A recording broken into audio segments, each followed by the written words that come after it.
This is Papa Smurf. You're listening to Our Lifestyle, the podcast, with ODB and the Mayor.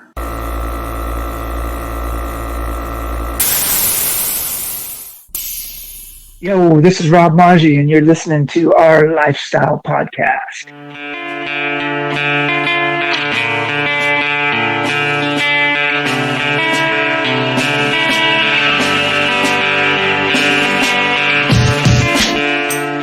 Yo, it's ODB from OLP, and this is episode 334 of Our Lifestyle Podcast, also known as OLP. So, thank you guys so much for coming back. If you're a new listener, please subscribe. We've got a jam-packed episode. Some of you possibly are coming here just to hear the legend, Damian Fulton, who created the character Radical Rick. And if you're here, because of that, thank you so much for giving us a chance. Again, subscribe. It's free. We've been doing this podcast about 8 years, and we talk old school BMX, mini trucks, of course, hip-hop, pop culture, and so much more. So, again, thank you very much to all of the longtime listeners. Welcome back to another episode. We know in 2023, we are doing bi-weekly episodes. We did 4 years straight of weekly episodes. So this is giving us a little much-needed break every couple weeks, although still recording, still plugging away, still plotting and planning, but it allows for us to produce even arguably better content. So we cannot thank our title sponsor enough, Scraping the Coast.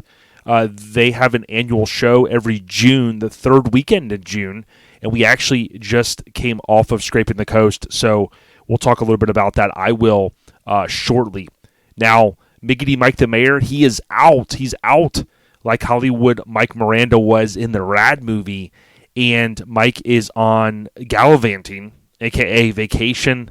He gallivanted right from Scraping the Coast to Orange Beach and then over to Panama City in Florida. So hopefully he's going to get some R&R because we're going to put him back to work soon. I promise you that. But again, we can't thank Scraping the Coast enough. If you're involved in the car or truck scene, please join us next year in Biloxi. Again, the third weekend in June. For next year will be the 22nd annual. Of course, they were voted in the Mini Truck Hall of Fame last year in 2022. But again, we look forward to Scraping the Coast 2024 next year. Now, on this episode, again, I did mention there, many of you see the thumbnail or what I call or refer to as the cover art for this episode, and it is Damian Fulton. Damian even joked a little bit with me through email as well as when I introduced something later that you'll hear on the audio when I introduced him in terms of something that's going to tie into BMX. Of course, I mentioned Radical Rick, and for those that don't know, Damian Fulton, he is the guy that created the Radical Rick character, and most of you are immediately going to know who Radical Rick is, but if you don't, if you're like, I kind of remember that, I don't have as good as memory as ODB, I grew up doing some crazy stuff, just go on Instagram and type in Damian, Damian Fulton, Fulton, and you will see Damian Fulton, the artist. And he is just under 10,000 followers, and he is behind, again, Radical Rick. So when you see these images, his awesome artwork skills, you're going to go, boom, I remember that. And, of course, we're talking about, people of my age are probably going to remember it, and then many of the younger cats, they're either following him or their dads talked about it, or however but you'll see that little kind of BMX guy, a.k.a. Radical Rick, and you'll immediately transport back to, hey, I know that guy. So Damian is on. I can't thank him enough, and I got to give a shout out. I don't know for a fact. I know Sean is listening from Rad BMX Builds. Thank you so much, Sean. If you did put in a good word, can't thank you enough. Maybe Damian was like, yo, is this guy kind of crazy, this ODB guy? Should I go on his show? Whether you put a good word in or not, I know that we exchanged a message back and forth, and you said, yo, Radical Rick, a.k.a. Damian Fulton, he had texted you after he did the audio, and that was cool, So it sounds like Damian is he's amped up, as I am, so we're going to get to that here in just a few minutes. Now, last weekend, I want to let the record show that on June 24th, 2023, so 6/24/23, a huge announcement was made that relates to our mini truck scene. If you didn't see this or didn't hear this, you must have been sleeping under a rock. Maybe you're not on social media, and that's okay. But Mini Truckin magazine is coming back. And that's thanks to Logan Wade and, as far as I understand, a few other individuals. We're going to cut away here in just a minute. I'm going to call Logan in just a minute, and we're going to talk with him. Let's get the information from the source, right? Let's hear it from himself, Logan Wade. And I saw some of his posts kind of leading up to it, and that, had me on high alert. My antennas were kind of up. So that is something we're also going to hear from Logan here in just a minute. So we're super stoked about that. Now, I want to thank our partner, Hammered Weekend Wear, for the continued support. And I would ask, if you go to HAMMERD weekendwear.com, you're going to see that they actually have 2 new pre-sales. So if you're a day one listener or weekend one listener, the pre-sale, my understanding, I believe, is going through. Typically, they last about a week, and they've got the tacos and tequila. Huge tip of the cap to Joey Whitby. I know this is probably something he's been, super stoked about. But the Relaxed Taco, Eric Coleman, rest in peace, painted Tacoma, is on a shirt. I love the colors. Graphic Disorder kills it. But, of course, those ideas come from the minds of the kinfolk over at Hammered Weekend Wear. But you also have Game Over. I'm thinking Little Flip track in my mind. Little Flip, Game Over. You guys know the song. Michael Santella's Forerunner. And this is an awesome 80s throwback. The master of art, Gooch, laid paint skills on this Forerunner. And Michael Santella, I know I don't get a chance to chop it up with him all the time, but of course I talked to Michael at Mini Nats. He's an old Spectrum Minis guy, so we got to eventually get him on. But I tell you what, both of these designs are ones that I just go, man, I wish I would have launched that, because they're super cool. So again, if you want to show some love, HAMMERD weekendwear.com, go show these guys some love. So the episode overview is brought to you by Hammered Weekend Wear. And with that being said, let's go ahead and call Logan Wade right now. I'm going to dial the digits, okay? I've got the old phone. When people say pick up the phone, that started from, of course, the old days when you actually had to pick it up off, the deal that it was sitting on. My dad was a phone guy, so, that's where I learned how to pick up the phone back in the day. But let's do this. Let's call Logan Wade with the breaking news that is less than a week old. Let's do it right now. Hey, as I mentioned, we're going to do kind of breaking news here, and we've got Logan Wade. And Logan, I just want to say, hey, thank you for taking a minute to take our call. We really appreciate it. Yeah, well, thank you guys for having me on. I appreciate this opportunity. Yeah, no problem. I met you, I don't know if you remember, I think we met at the Spark Show a couple years back, and I know you've been out there really pounding the pavement and, doing your thing from a photography standpoint. We've seen your name in different publications. But you announced on Saturday, along with Adam Tripp and I think a few others, can you kind of talk a little bit about the huge announcement that you made that is such a great thing for our mini truck scene? Yeah, so I've been working a little bit behind the scenes, as you said. Out there at a lot of the shows, doing photography coverage, getting features, what have you.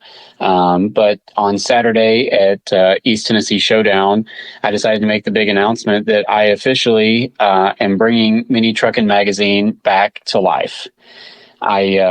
It's been kind of a big process, but I've had some good people help me. Chase Yance and I kind of tossed around this idea actually about a little over a year ago as we started building my S10 for the tech features that we've been doing.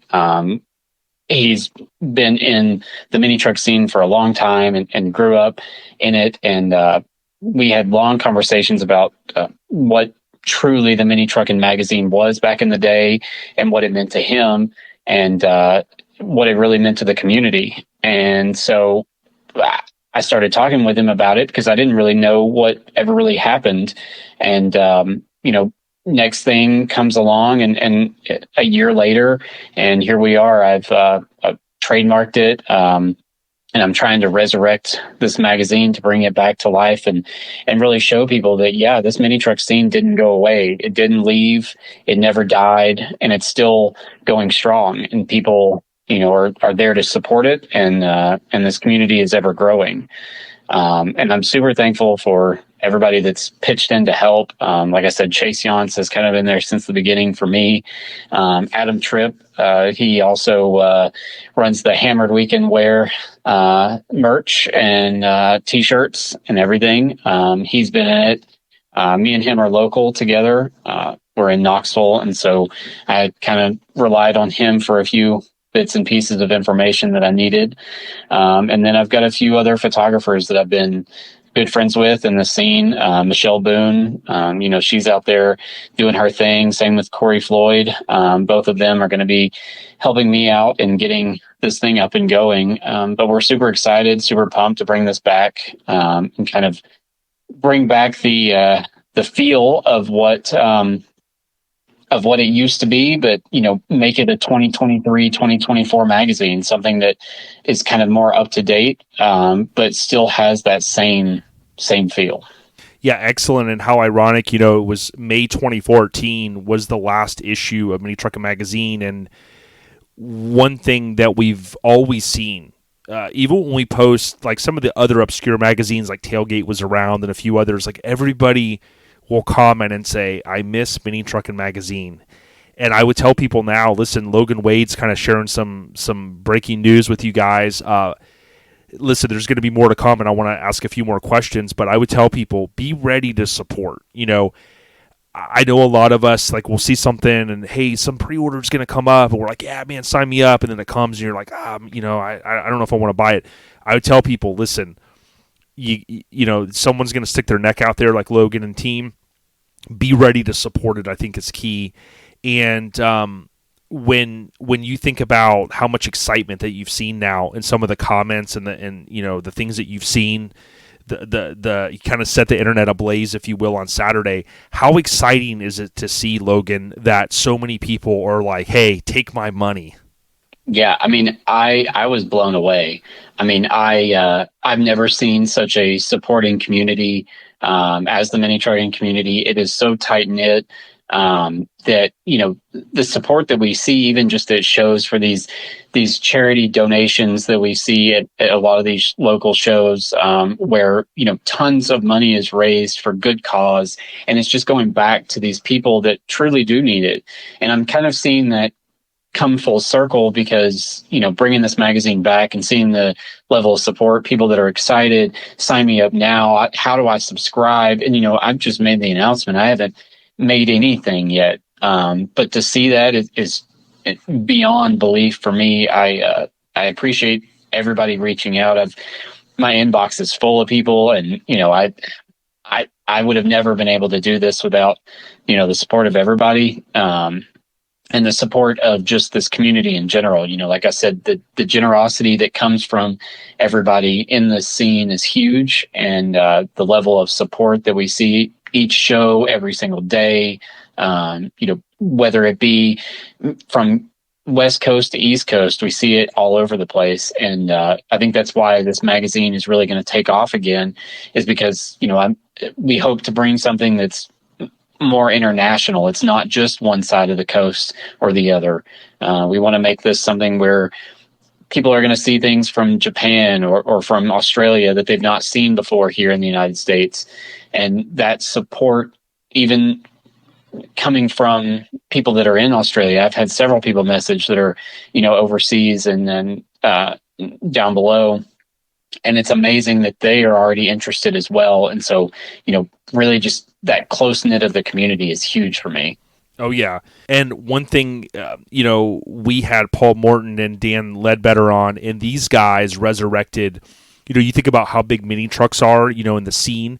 They resurrected VW Trends. And that, I'm not the biggest VW guy, but, that was a beloved magazine. and they've had a lot of success.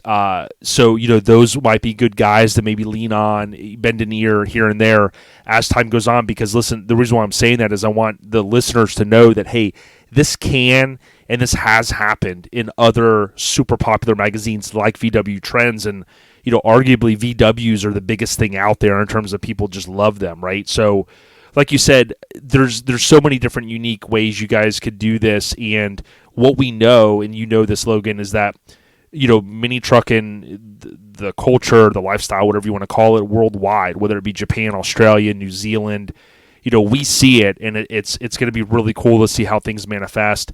Now, my understanding is, you've been working your way through law school, so congratulations. And when you think about the potential for where it goes, do you think maybe it possibly lives online for a little while and then you reach your goal of print, or do you have any comments there?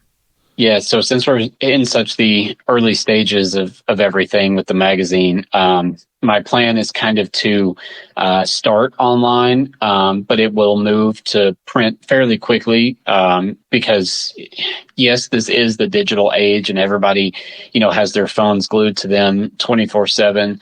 However, reading a magazine on a computer, phone, a tablet is just not the same as holding a piece of paper in your hand or getting that excitement that, oh, wow, this came in the mailbox today. It's just not the same. And so, we want to produce content just because we want to showcase what everybody's building, any debuts that are coming up. So yeah, we will definitely do some stuff online. And then we will start shifting that focus to print. Something that I've always loved is just being able to run to that mailbox and say, yeah, I got this newest issue. Look who's in it. I've never seen this truck before. And that's huge for me, especially when, now social media blows up in 10 seconds and everybody can see everything instantaneous. But when you hold something in your hand, I think that's a bigger deal. It's more meaningful, and it's something that you can hold on to. A picture on your phone is not worth a whole lot, in my opinion, as it is in print. Oh, yeah.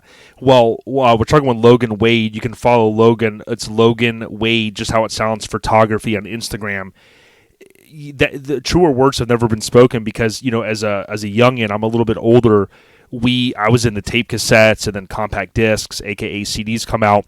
And, I sold a lot of that stuff. And as time went on, now, if you look at it, vinyl is selling like crazy. People are, they love to have a cassette in their hand because they're it's not just, Apple Music, right? So to your point, people like something that's, I don't know if tangible is the right word, but it's, people like to be able to hold it, right? And that's the cool thing that we all love about magazines is that, we can store them, we can buy extra copies, if our truck is in there, so to speak, and things like that. So that's really neat. One of the last things I wanted to hit upon is I would imagine that doing a passion project, I'll call it like this, let's just clear the air. A guy like you, Logan, and some of the guys you mentioned, Adam and Chase, these guys, you aren't doing it for the money. You're doing it for the passion. And I want people to know that because, you want it to be successful. But at this point, I think it's safe to call it a passion project, but it's going to succeed. Yeah, most definitely. It's something that I've always been passionate about. I started in photography years and years ago. Just, a kid and a camera. But I've always had a love for vehicles, in particular trucks. And so when I started this venture and, made my way through Mini Trucks, I traveled to so many shows and see so many different people and so many different types of builds, and the personalities that come out in those builds are just truly amazing. And one of the things that has always hit me is a lot of these people never get shown. They never get their truck shown. And to me, that, these people build this because they love it. They love the scene. They love to be in it, but they also love to build, or they just love the truck in general. And so, showcasing builds that just never get seen because they get driven to local small shows instead of these big shows like Mini Nats or, OBI, where, so many thousands of people show up. Yeah, it gets seen, but, these small local shows get overlooked. And so for me, it's really truly about passion and bringing back the scene and what we can do in the magazine. I've got my own path with being an attorney. And so, this to me is something that I would love to be able to give back in my own way. Yes, I can take photos and post them and do that. But I think this is my way of giving back to this mini trucking community is resurrecting something great, and really supporting what allows me to do what I do, which is go out and photograph all of these amazing rides that I get to see. So yeah, I mean, it's definitely a huge community building project for me, and not at all about the money. Oh yeah, and I would just reinforce to everyone a couple of things. Number one, and by the way, well stated there, Mini Truckin Magazine on Instagram, Facebook, go follow it. You'll see it on Instagram. It's just no underscores. And then also, if you want to go to streettrucksmag.com and type in Logan Wade's name, right? Or, go on Google and type in, Street Trucks Logan Wade, you're going to see all of Logan's contributions. It's not like Logan just floated in the town last night and, hey, he's got a camera. Like, this guy's been putting in work. Like I said, I met you at the Spark Show, if I remember correctly, a couple years back. And, you mentioned Cordy Floyd and Michelle Boone, and there's just so many good people out there. And unfortunately, the way the industry has kind of went, a lot of good people may not have a slot, right, at a different, company. So now this homegrown idea, kind of like what we saw with VW Trends coming back, dude, we know it can succeed. We're in your corner. We want it to. And I would just ask all of the listeners out there, be on alert, be ready that when time comes to support this venture, let's all do it. You know what I mean? You can stop. You can maybe not drink Starbucks a couple times a month and be able to support what we're talking about here. So, let's band together on this thing. I think this is one thing that we can all get behind and try to push it from behind and say, hey, let's do it. So, I mean, we're super excited, man. Yeah, well, I appreciate all the support. And like I said, I'm super grateful for everybody that has reached out, that's commented, that's liked already, that's shared. I mean, that to me shows that everybody is in my corner, like you said.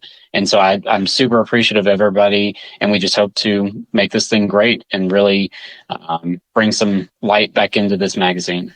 I love hearing it, man. Well, listen, we wish you all the success. We'll probably see you if you're at the Spark Show. I'm going to promote it in this episode. We're looking forward to being up there in Sevierville, Tennessee again, and I would encourage people visit thesparksshow.com. If you go under info, you guys will see that it's the 11th, 12th, and 13th at the Sevierville or the Sevier County Fairgrounds. Logan Wade, man, any last words for everyone? No. I started the live feed on Saturday with a phrase that was on the cover of one of the Mini Truckin magazine issues back in the day that said the triumphant return. And I think that's the best way to end it, is that we are really making this triumphant return, and we just appreciate all the support, and we can't wait to bring this thing back. I love it, brother. We'll keep doing what you guys do. Shout out to Adam Tripp and the Hamburg Weekend Wear crew. As Logan said, stay on the rise, my friend, and you just let us know. Anything we can do, we will spread the word. You have our word. Awesome. Well, I appreciate you guys. Take care, Logan. Wow, Logan, thank you so much, dude. Man, we're super excited. Again, anything that we can do, mark us down as your number one supporter. We'll be happy to help. So we're going to keep it posted to their social media, and we'll look and see what's next from Mini Truckin Magazine. I can't believe I'm saying that. I'm super stoked. Next, we got the general updates, and last weekend, we not only was East Tennessee Showdown going down, right? That's where the announcement was made about the magazine coming back. You also had our title sponsor throwing their 21st annual show, Scraping the Coast, which was the, again, 21st annual, but it was, of course, in 2023. So this event was awesome. Basically, I'm going to give you a quick wrap-up. Mike and I gallivanted out of town on Thursday. So the plan was for him to drive north several hours. He's got an extra 2.5, call it 3 hours than I do. We drove up to the Panhandle, hit I-10 west. We ended up stopping, 30 minutes into an hour-ish, I'd say, give or take, on I-10. Our plan was to stay in Lake City, and there was some sort of maybe family event, baseball deal going down, something where there was no rooms. So we did just drive a little bit further. Some crazy storms overnight. Woke up early Friday, and we basically had just under a 5-hour drive to the Coliseum there in Biloxi. And I will tell you this, the show is amazing. The setup is easy in, easy out, especially on a Friday. Really, the show isn't open to the public on Friday. You're going to have, vendors. You're going to have show goers, different participants, if you will. They're kind of floating around. But it was easy in. We set up. We chopped it up with a few kinfolk like Sean Rose from Rose Metal Works. And with that being said, we were able to kind of shut down the store, and we were ready to rock and roll for Saturday.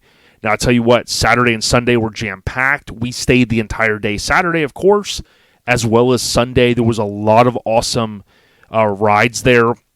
I got to thank Chad Luke for parking in the OLP booth with his crew cab.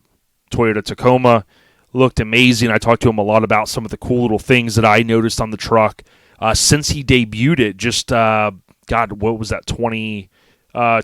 Was it 2022, April? God, he's probably thinking, man, you don't remember. But maybe it was April of 2022 at Mini Nats, one of our favorite shows every April.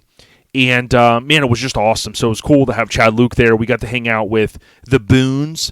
So shout out to Michelle and Dusty. It was awesome. It was awesome to hang out with them. Chad was there, of course. Shannon, she gallivanted in Friday, like at 1 in the morning local time. Mike had to go pick her up. Mike was, of course, there. And Diggity Dom, DJ Mays, we chopped it up with them as well. And Stewart, we hung out with Stewart a good bit from Last Resort / KIK. So Custom Beat Clothing, that was pretty cool. And, it was kind of the same crowd, I think, the couple of nights, both nights, like Friday and Saturday. We did go on Saturday evening. Was it Saturday evening? After the show, I think it was, or maybe it was Friday. We paid our respects to Greg Miller. So rest in peace, Greg. I didn't get a chance to go to the show last year because of a family vacation. But, Greg passed away. You guys know that. They were our title sponsor, and they were going to continue the legacy of the show. But we wanted to pay our respects, and, we stayed there probably about 20 minutes, maybe 30 minutes, and we talked, and we kind of laughed about some funny stories, and we shed some tears, I'm sure. I know I did. And I thought about just our good partnership that we had with Greg, and just what a great guy he was. So we were able to get that in. We went go-karting.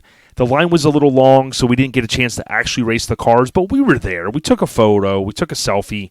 We had fun, and we went to dinner, right? A couple nights in a row. We actually got a little bit further out than the normal craziness of the Strip, down more in Gulfport, I think it technically was, and we just had a damn good time.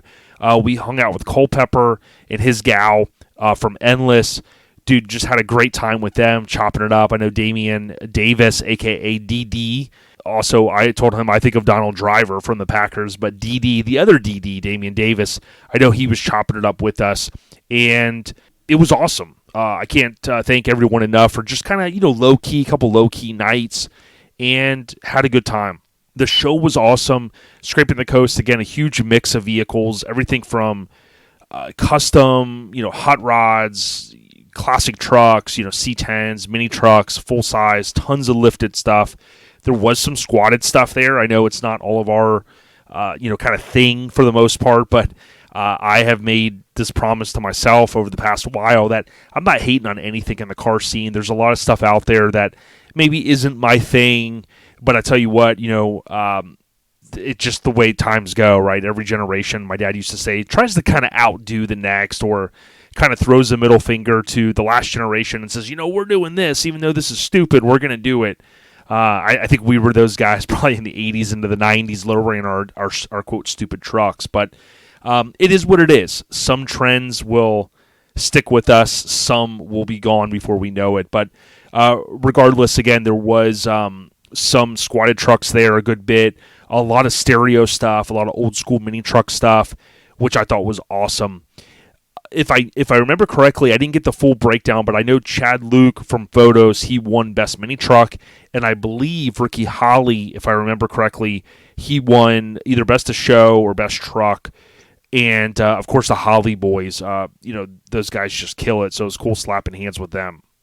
Want to thank Viair. They continue to come out. We partnered with them well over the years, and they always hook us up with bags and things like that to give out our merch at different shows, and it was cool linking up with them. They were there as they were every year. Greg was always proud of that, and certainly Tammy, Lauren, and the entire Custom Car Show Productions team, they're happy to have Viair out every year.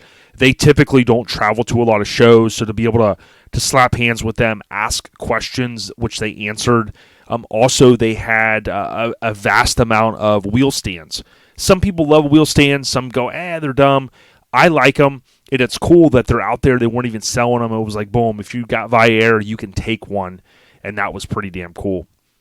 If you want to see more about Scraping the Coast 2023, follow us on social media and tap on the hashtag either Scraping the Coast or STC2023. You can actually follow those hashtags, or at least flip your finger through and look at some of the posts, including the reels.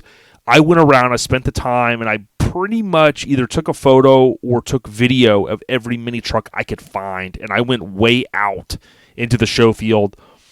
There was a lot inside. There was a good bit outside, and that was cool. I mean, there were Impala lowriders there. There were, brand new dualies laid out. You name it, it was awesome. I know Goat was there from Mad Gear as well, slinging merch, and American Force was doing it big. We got to hang out with the Corvers and see their dually, so it was awesome. But again, just really so much going through my mind that entire weekend. It was awesome being inside.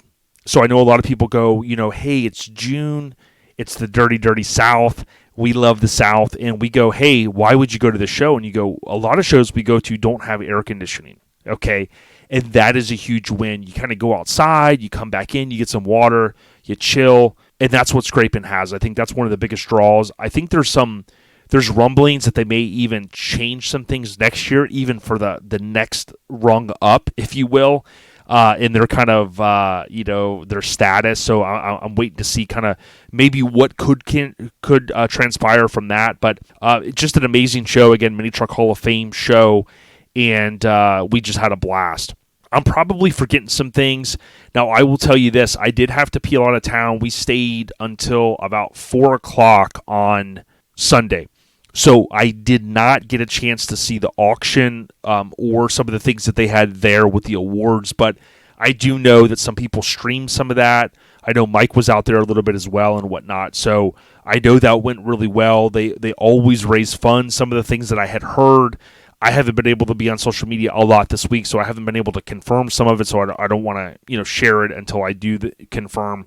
But, again, you have guys like Sean Rose from Rose Metal Works. You have so many people. I know Chad Luke donated some things. I mean, so many different companies. Gooch. Gooch is just really, there's no other way to say it. This dude's been on the rise for a while. And Gooch Customs, almost 40,000 followers. Gooch Customs. Brandon McCoy, go follow him. He's out there painting all these awards. So many great people. Great show. Everything was perfect. I mean, I couldn't have asked for a better weekend. I was able to make it home at 12:30 a.m., Sunday into Monday, and got a little bit of rest, and boom, I was ready to rock and roll for Monday. So I know I'm probably forgetting some stories. I slapped hands with a lot of good people, and one of those shout-outs that I want to give is the big homie, Fuel Photo and Film. So it's actually Fueled with an ED, Fueled Photo and spelled out, so A&D Film. So Fueled Photo and Film. It was pretty cool to see, the homie was always kind of checking in, stopping by, slapping hands, saying what's going down. That was super cool. He's got a cool little video and a couple of photos out there of Rose Metal Works. So he did a collab post there, and he says, new video alert 2023 spring Rose Metal Workshop. That was one that they did. So the staff, everybody there, the traffic gets crazy there. I totally get it, but I tell you what, they had hired folks, to get people in and out of the Coliseum grounds. That sped things up. Although you can imagine at, quote, rush hour, getting in, getting out, that's a little tough. But bottom line is we had a blast, and we hope that anybody that did go to the show, you got your money's worth, because I tell you what, there was a lot of cool stuff there. It was hot. Never going to deny that. There was a good mix of vehicles, including some squatted trucks. But you know what? I went there to see certain stuff, and I got to see it, damn it. And it was awesome. So shout out to everybody that went to Scraping the Coast. It was a blast. Okay, since we're on the general updates topic, I am going to just bake in one other thing that's pop culture related. And it also comes up with Damian Fulton a little bit later, and that is Indiana Jones and the what? I bet you Mike doesn't even know the title of the movie. Indiana Jones and the Dial of Destiny. I am super stoked to see this movie. I know there's going to be some people out there. There's the critics. I haven't really been reading all that stuff. I just want to go and see another Indiana Jones movie. 40 plus years of the legacy of this character. And I talked to my good buddy Noldy, who has a kind of a fandom type YouTube channel. He talks a lot about pop culture. We're in talks to do some more stuff together. But, he and I talk movies all the time. And of course, he had mentioned to me, he goes, yo, Jay, the Rotten Tomatoes.com tomater, that tomato meter, that score is continuing to climb. So it's above 65. There's 169 reviews. And that one, my understanding is, like, if you look at all of, these are kind of like journalists. These are kind of verified people, right? That their main rating comes from. And it's at 67 now, so which is cool. Now, I think the fan version is maybe even higher. So, but bottom line is, I don't look at a lot of the stuff. I just did it today to talk about it on the podcast. But I'm super stoked. Indiana Jones and the Dial of Destiny. Of course, they've been very clear that, there's going to be no other Indy. This franchise is, at this point, as far as we understand, is coming to an end, unless they could spin something off, maybe a short round type series. There's a lot of different things I think they could do, and Hollywood has done some bad stuff over the years. I don't get into the hate on Disney. I know there's a lot of people. I don't know a lot about Star Wars. I like the first three. There's so many of them. I can't even keep up. And I know there's certain people that hate Kathleen Kennedy. She's the kind of the head over there. She's been with Spielberg all the way back since the beginning. She's obviously integral part. Frank Marshall, her husband, has produced all these films. There's that kind of triangle of Spielberg's and, Kathleen Kennedy and Marshall. They've always done this kind of stuff. But bottom line, look, it's a movie. I want it to be good. I've seen a lot of previews. I've seen some behind-the-scenes stuff. It's tough to film, worldwide movies these days because everyone has a camera with them. I've seen some stuff. I kind of know maybe a little bit inkling on some spoilers, but I'm going to go into it with a clear mind, get some popcorn, and just have a good time.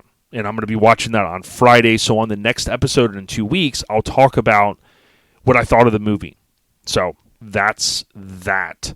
Rotten Tomatoes, I don't really dive into that stuff too much.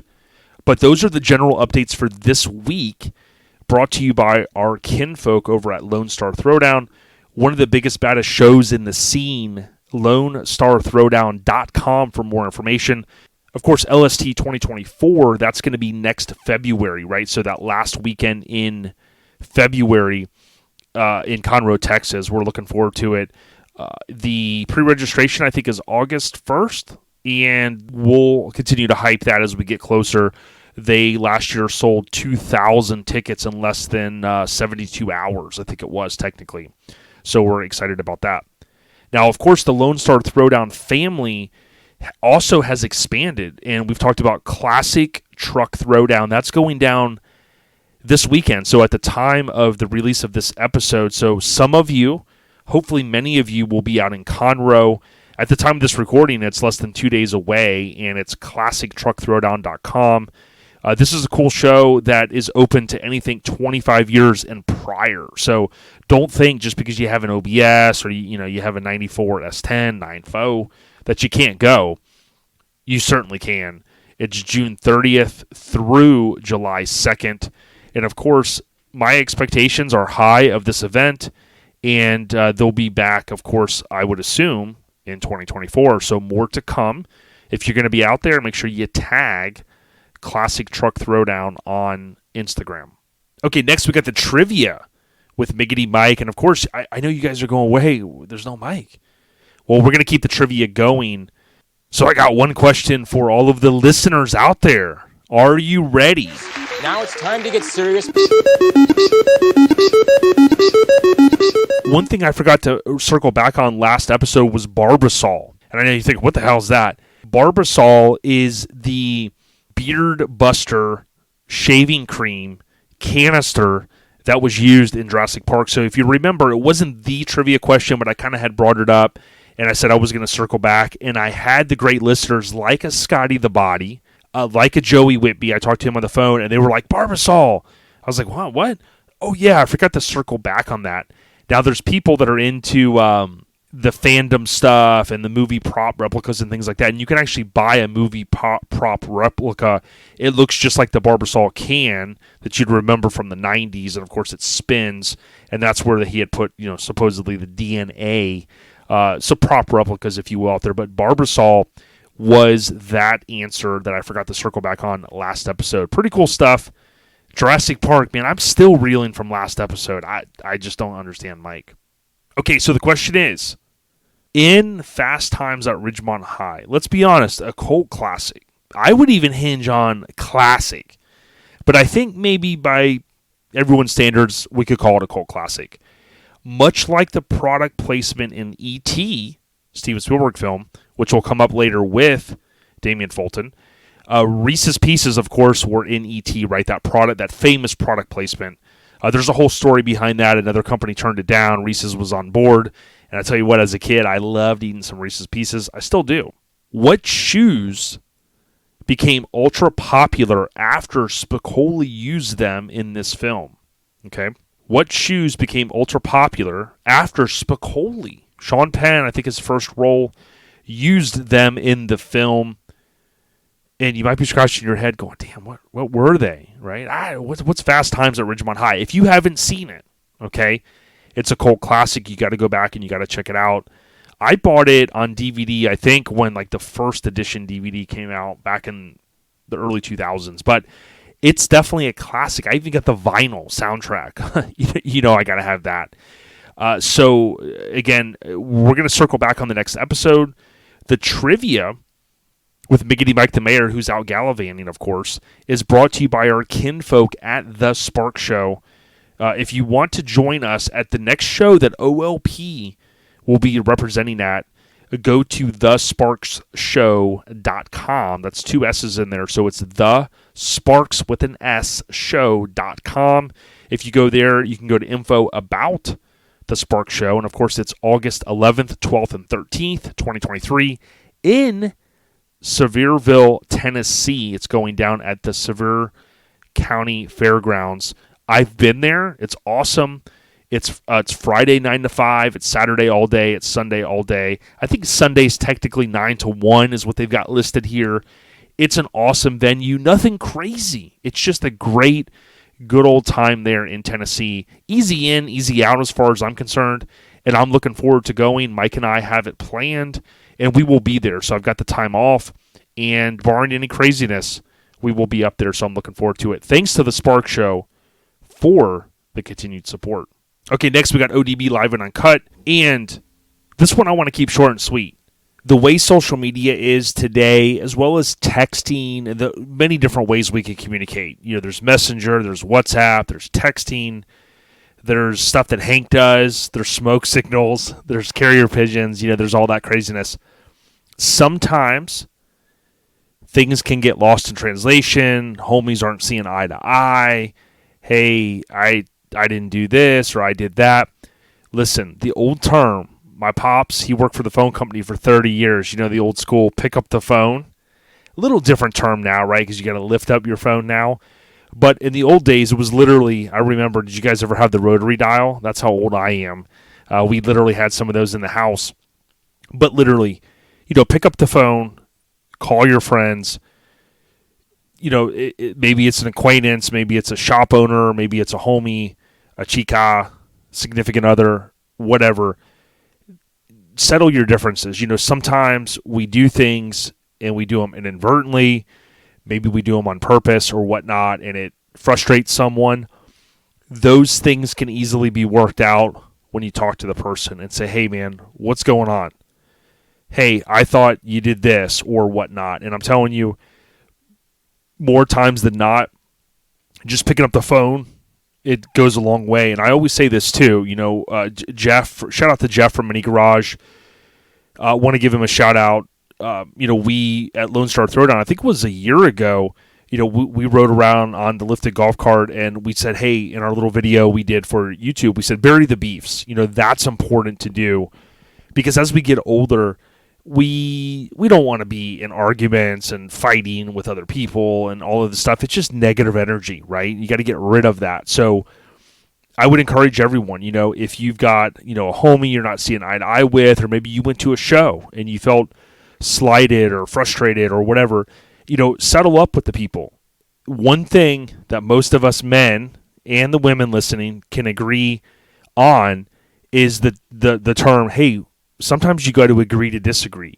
If you could slap hands with someone and be like, yo, listen, I know you thought that. This is the way I was thinking. We're level set now. Even if we have to agree to disagree, let's move on from here.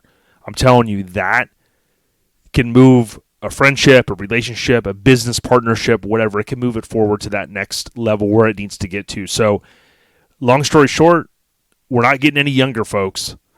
Let's keep it on the real, and let's respect each other's opinions.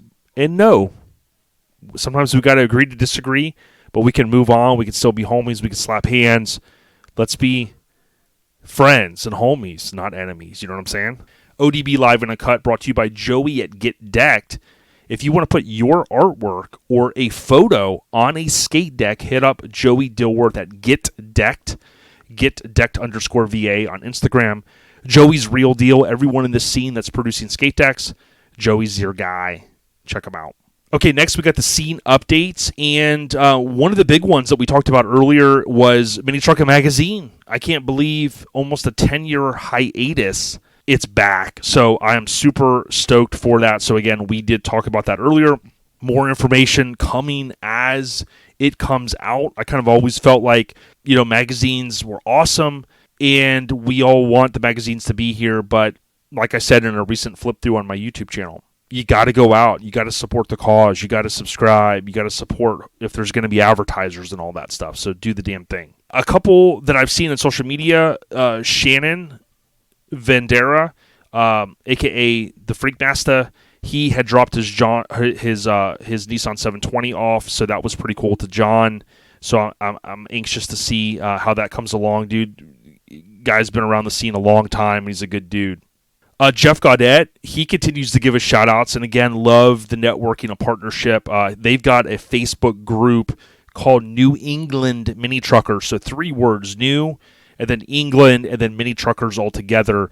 250 or so people in there, so, the Phil Fowlers and all the guys up in maybe the Northeast, spread the word. If you got any kinfolk that could benefit of going in that group to help spread some of the Mini Truckin love and word up there, definitely do it. Jeremy Kaufman, a previous guest, he says Travis is super excited about his new truck, and as of today, he is a petitioning member of Local Finesse, so pretty cool. Jeremy's a good dude, of course, has the lineage all the way back to Master Image Customs, so tip of the cap, brother. This was pretty cool. I got a chance to hang out and see Brandon Cowart at Scraping the Coast, and he says, 13 years I've been coming to Scraping. I've loved this show from the very first time I came. I made so many awesome friends, and today, which was this past weekend, he won a Top 10 Mini Truck Award. So, Brandon, it was so cool chopping it up with you and your girl. You're a hardcore Mini Trucker, good dude, hustling all the time. Keep doing what you do. Chad Luke, again, he says big thanks to Scraping the Coast crew this weekend. The old Toyota came home with a new board to hang. Thanks to everyone we chatted with over the weekend. Dude, he was kissing babies, shaking hands, doing the damn thing. And it was cool to see, Chad's out there hustling and representing Negative Camber. I want to give a shout out. I don't know that I did this prior. I think I did. Jason Diener, a.k.a. Diener, from Low Bros. He did, of course, meet his goal of getting Pinky Promise featured. I think I believe I talked about it when it was in Street Trucks, but he got his plaque, and I couldn't be happier for him. I know he's got the Coffee and Brats podcast. He's been posting some inspirational type stuff on Instagram. Love seeing it, homie. Keep doing what you do. And the last one I wanted to mention was Kyle Buchanan. It's my birthday. I'll post if I want to. Too excited not to post this. I officially own a Mazda Rosa. It's the same Mazda Rosa I wanted when I was 14 years old, so pretty cool. Those Truxarosas are on the rise, and shout out to all the Truxarosa crew, Kotwitz, Madhu, a bunch of those guys out there. There's other folks too, and tip of the cap to you guys. The scene update is brought to you by Garage Gear Clothing. You can actually visit Garage Gear Clothing at a lot of these different shows, including Classic Truck Throwdown this weekend, but if you're at home right now and you want to hit them up, it's garagegearclothing.com. They do have free shipping on orders over $100. They have everything from the panel vans to full-size trucks, mini trucks, classic vehicles, you name it. Good people. Hit them up. You know what? On top of that, the garage gear stuff for the ladies, man. Garage girl hoodies. Awesome stuff. Hook up your lady, okay? There's not a lot of brands in our mini truck scene that cater to the women. Garage Gear Clothing does. Hit them up. Let them know that OLP sent you. You never know what they'll throw in. Next, we got the show updates. And this one's, I'm going to try to keep it short and sweet, right? So I know many of you are going, yo, Jay, get through this. I want to get to Damian Fulton. I totally get you. So we talked about Classic Truck Throwdown this weekend. Next weekend is Southern Tradition. That's a Friday, Saturday, Sunday. That is, of course, Canton, Georgia. Southern Tradition on Instagram. It's technically Southern Tradition Show, so hit them up. In a week after Southern Tradition, so the 14th, 15th, and 16th is Camp and Drag. Now, I got to send Bill some stuff. I forgot to give it to Sean Rose. We had a deal that I want to mail some stuff up, Bill, to you. But Waveland, Indiana, it's camp, the letter N, drag.com. Many of you know about this event. It's very, very cool. It's very unique. I've been to it. Camp and Drag, 14th, 15th, and 16th in Waveland, Indiana. Go check them out. Now, Texas Heat Wave, I forgot to mention this one. That's the weekend after Camp and Drag, so the 21st, 22nd, 23rd of July, Texas Heat Wave show. That's a long-standing show, and good people there. The Spark Show, I mentioned earlier, one of our key partners, the 11th, 12th, and 13th of August. We will be up there. Now, speaking of up there, on August 12th is the Nor'easter. So I mentioned Jeff Gaudette. The Nor'easter is up in New Hampshire. So it's N-O-R apostrophe Easter is the way I remember it. And that show is going down again, the Northeast. Find more information out there. Spread the word. Maybe I know some of the guys. I think his name's Dan. Shout out to Dan in Maine. Good people. Spread the word, even if it's one that you can't make it to. Let's get the steam going for this one, right? We want more shows out there, especially in areas that might not be, always having mini truck style events. So spread the love. You got Revolution, Kentucky. That is, I think it's Friday, Saturday. Revolution on Instagram 40965. You can find more information there. And then Sittin' Pretty SummerSlam is August 26th. You can find more information there. That's in the Pacific Northwest. So Sittin', S-I-T-T-I-N, Pretty SummerSlam. Now, they also have information on Instagram. So if I type in SummerSlam, it's going to come up. Sittin' Pretty SummerSlam, August 26th, 2023, Remlinger Farms, Carnation. That's a long one. Remlinger Farms in Carnation, Washington. Hit those guys up. They're good people. Love some Craig Braid. He's a good dude. Always looking out for OLP and Sittin' Pretty. It's going down for real. I think that's where I'm going to stop. July and August. That's a lot of information right now. We'll talk about September on the next episode. The show updates is brought to you by our family over at AccuAir. They continue to support the scene. ACCUair.com. Realer than real deal Holyfield. Love all of their posts on social media. AccuAir.com. Okay, next we got the podcast updates, and we got a couple of reviews. So June 20th, And our Jordan, so no regrets. Hey, brother, Jordan from No Regrets, Bakersfield. Been loving the recent episodes. Keep killing it. See you at Mini Nats 2024. Heck yeah, no regrets. Shout out to you guys. Thanks, Jordan, for leaving the 5-star review. Here you have Chris Goodwin from Pensacola. He says, hey, I'm Chris from Pensacola. Love the podcast. In 06, I wrecked my Body S10, so I just got out of the scene. I think I may have read this one in 2022. At 39 years old, I finally bought another stock S10, and it's on to rise. So I love hearing it. And the last one, I think I did read this, was Heather and Jessica. Jason, great job at keeping all the cool mini truck stuff alive. Great show with even better people doing the show. You're a pretty cool dude yourself, so thank you. I think I know who you ladies are. You guys are good people. And I want to just give one more out here was Jay Token. I kept seeing Facebook Reels about all the badass rides and trucks. There I was listening to it eventually. Well, I'm already 10 episodes in, and I absolutely love it. It made me remember back to the old days. So good stuff. Those were going back a few. Hopefully I've read all the ones prior to that. I believe I did. But we're at 200, almost 290. So do me a favor, go out there if you're on an Apple Podcast device, so an iPad, an iPhone, maybe a Mac. That is a good place to go into the pre-installed app and leave us a 5-star review. If you're not on an Apple device, that's okay. We don't discriminate. If you're on Spotify, maybe Pandora, just tap somewhere, anywhere. I believe you can leave 5-star review or at least a thumbs up. We appreciate it.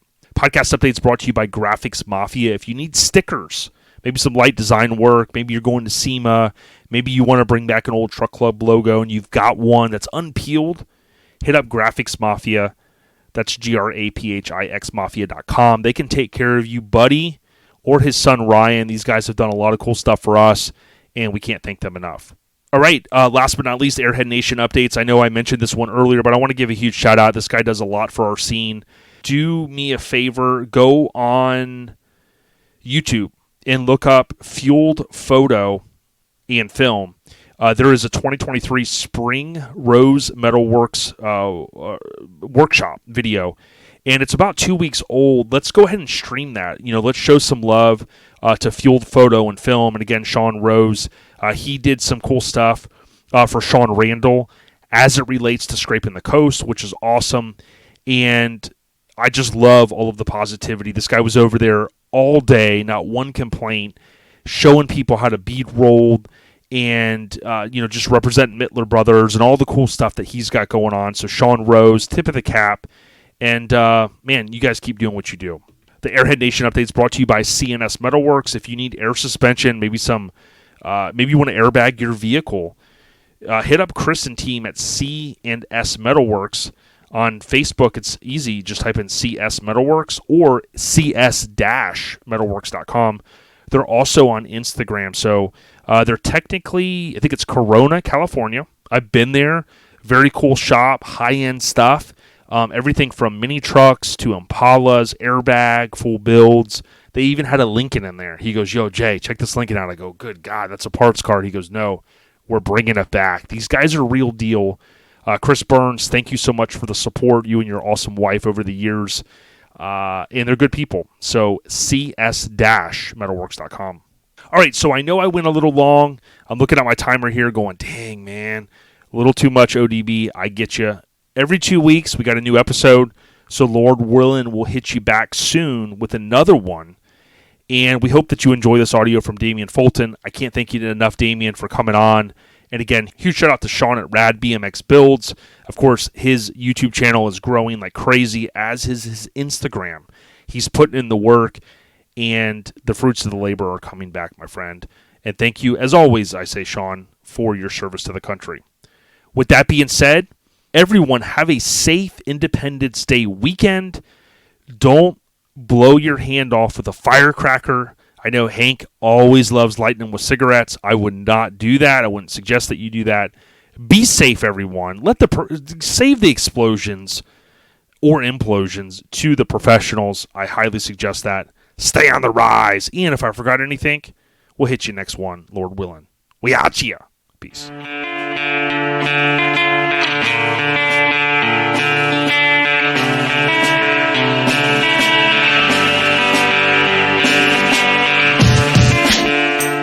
Hey, I'm super excited to sit down with Mr. Damian Fulton. How you doing, my friend? I am so glad to be here. I can't stand it. Hey, thank you so much. And I got to ask you this, I want to talk about Radical Rick. I think it's going to be a fun topic. But can you share just a little bit of background about yourself, maybe where you grew up? Yeah, I am really fortunate. I was raised in Southern California near the coast, but far enough away from the coast that I couldn't get to the beach unless I had our parents couldn't drag us to the beach. So we rode our bikes everywhere. Mm-hmm.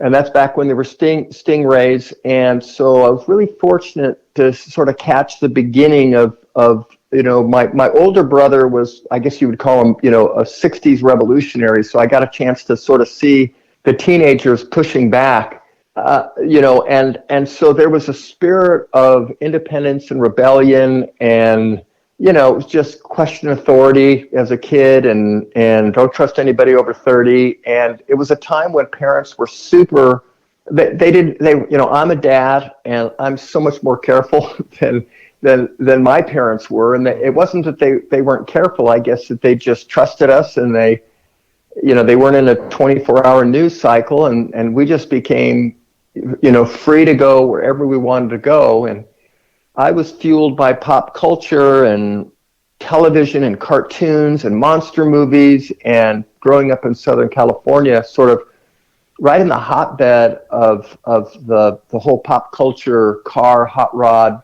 explosion. And so it just seems like it was all around me. So that kind of influence, the kind of lucky enough to be able to explore and I'm including in materials like paint and pencils as a kid, but also just the world around me as it was kind of really changing, made a huge impact on me. And I think it comes out in what I'm interested in and in what I get excited about and what artwork I do. Yeah, the late 70s into the 80s seem like, when I look back at photos and watch movies and even TV shows, was just a really happening time. And I could imagine, growing up in SoCal with like you said, the surf, some of the hot rods mixed in, skateboarding, the bikes, some of the infancy. I mean, I read a lot of the Stacy Peralta little stories he's been talking about, and it just seems like it really was a cool, awesome culmination on how it really influenced you.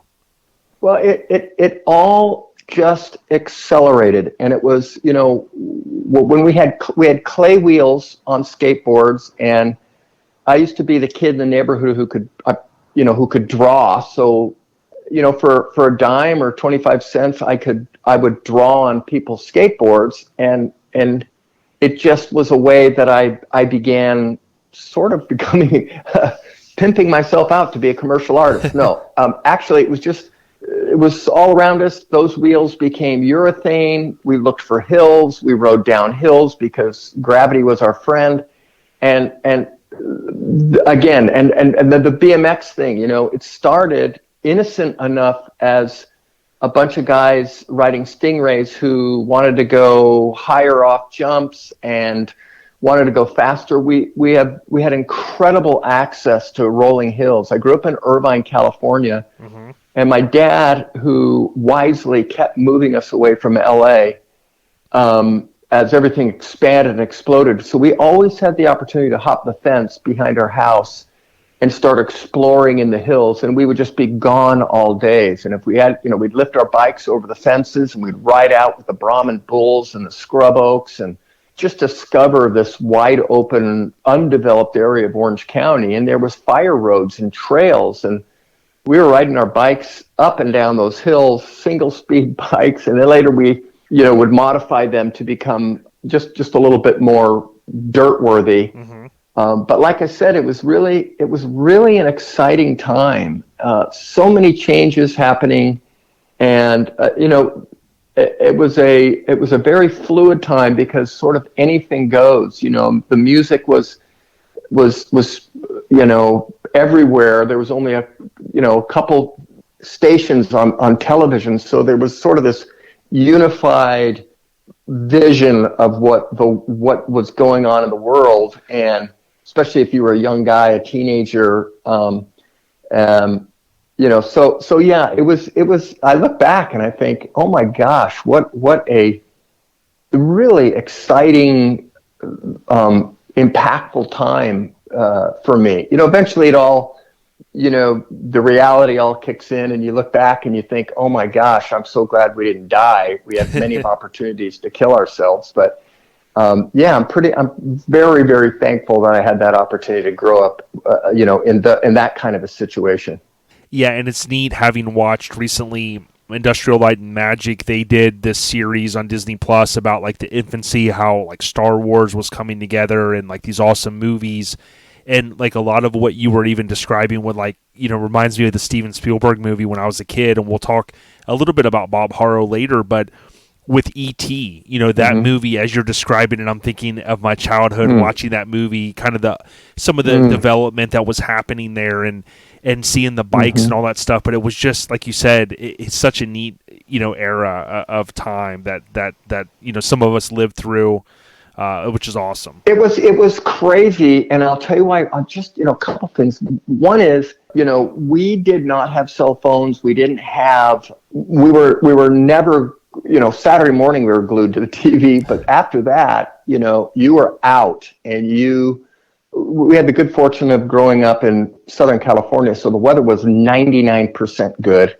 We rode all the time, and, we would mimic what we saw at the motocross track, or, we'd play trials, ride trials through, which is, I don't know if people are familiar with that today, but the idea is you can't put your foot down. So you try to hit an obstacle or a flower bed or a drop off and not let your feet go off. So we were doing balancing things. And then you talk about Steven Spielberg, total random sidebar here, but I sold a motorcycle when I think I was about 13, and it was a Bull Taco, and I ended up getting a Bolex movie camera, a Super 8 movie camera. And so we started documenting all of our bicycle adventures. You of course, have heard of the film On Any Sunday. Yes. Yes. Well, we did On Any Saturday, and it was all kids on bicycles. Wow. And we did all kinds of crazy stunts, like rolling, like my brother, we put him up on the roof, and he rode on the roof, and then suddenly he made a wrong turn, and he falls off the roof, rides a bicycle off the roof. My mom was absolutely shocked, and we just assured her, no, I intercut a shot of a dummy dressed as my brother Mark going off the edge. Mom, he's alive, he's okay. But yeah, it was a great time to grow up, and because of all that time we had, I think the experiences are so far and wide and completely hands-on and experiential versus. I don't want to sound like you old coot, when I was a kid, but it was a pretty, thank you for asking me about it, because I don't really think about it that much. It was pretty cool. Yeah. And last year, I think it was, I watched the Steven Spielberg movie, The Fabelmans, and anybody that likes films or is intrigued even by his films, it's one of his best ever. And it kind of really kind of shows how he, came to who he was. And, I think back, I know some of my friends probably laugh because I talk about the Goonies a lot and E.T. and, we just had the 30th anniversary of Jurassic Park, but, just a lifetime of movies going back to Jaws and stuff. It's so neat. But I want to ask you this. Oh, yeah. I've read some of your influences, even when my dad was younger, he would always talk about Mad Magazine, but when you think about like BMX Plus, Transworld, Thrasher, some of these different publications, even Mad, how important do you think they were to our youth at that time? Well, Mad Magazine was the quintessential underground alternate voice to what we saw on TV and what we heard from our parents. And they were super cheeky, sarcastic, and just borderline naughty. And every kid, not every kid, but some of us loved that magazine. I think it was it was a gateway drug to the next comic that I got into, which was called Zap Comics out of San Francisco. And I could never let my parents see these. They were, they had nudity and drugs and R. Crumb was one of the artists, and of course the great surf artist and a big influence on me, Rick Griffith. Mm-hmm. So publications have always been very influential. Fast forward, by the time I was working for BMX Plus, I was in college, and I actually got that gig from, thinking I was going to do major, illustrations for publications around the world. Mm-hmm. And I just happened to be a bike rider. And a guy who worked for the magazine, Dean Bradley, said, "Hey, you ought to go talk to these guys." Mm-hmm. Well, BMX Plus, I had no idea of the impact, grabbing the first rung of the voice to BMXers. I know the impact that BMX Plus had on riders. Mm-hmm. And any kid, even those who didn't race, those who wanted to race, those who wished they had a bicycle. Yeah. Kids were reading that in the library. And I found out afterwards the impact it made to kids who didn't have access to a racetrack or didn't have a bicycling community. They read it cover to cover. And I've heard the same story about Transworld. There wasn't YouTube. I know this sounds, again, I'm going into my old man thing, but you didn't have access. These things were valuable. And one issue would get passed along to the next kid, to the next kid, to the next kid. And yes, I'm absolutely in agreement that publications, magazines were a crucial lifeline to know what was going on in the world.